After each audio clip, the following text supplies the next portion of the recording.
Center for Humanistic Education, the idea for this center came to me while volunteering at the Holocaust Memorial Museum in Washington.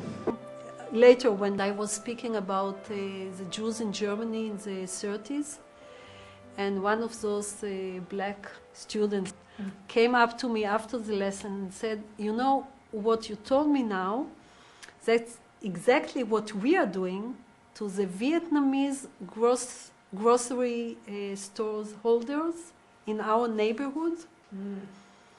And for me, the way that he could understand the story of Germany in the 30s and to make it relevant to his life, not as a victim, this was one of those turning points to understand that we can do it here also with Jews and non-Jews.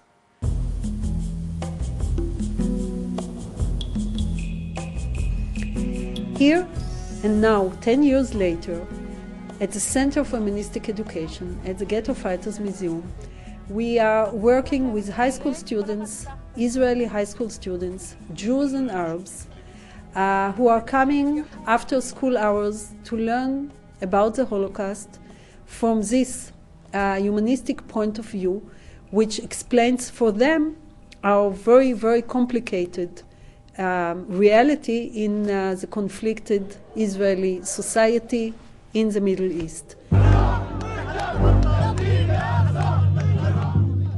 Here in the Middle East, between Jews and Palestinians, the conflict is continuing.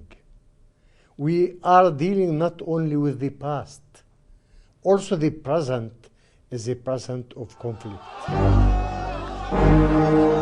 When I was in second class, the first Intifada just began.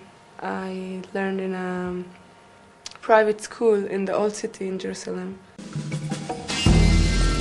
I lived in fear all the time. I felt the suffering of my nation, of the neighbors. I raised hatred in my heart. I came back with my parents in the 4th grade to Kfar Yassif. I came back, but I didn't forget hate in my heart. Till 10th grade, for me, the Jewish people were others, were enemy, the people that I hate. And till the moment that I came here.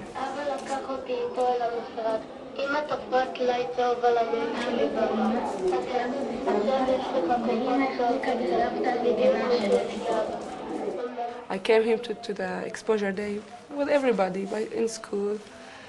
And when I went through the museum, the Yad Layad Museum, and I heard the voices of children telling their story, their pain, I couldn't prevent it. It just catched me.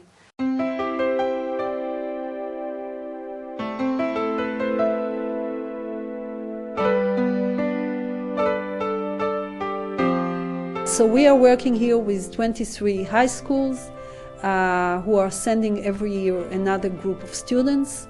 We are working here with teachers, Jews and Arabs, who are coming for long-year training sessions. And the same we are doing also with police officers who are working in this troubled society of the Israeli reality.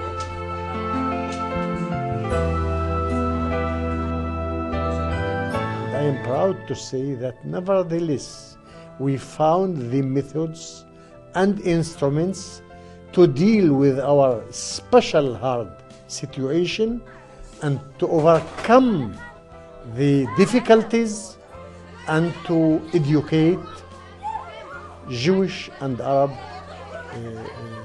young generation which is committed to reconciliation, to moderation and to coexistence.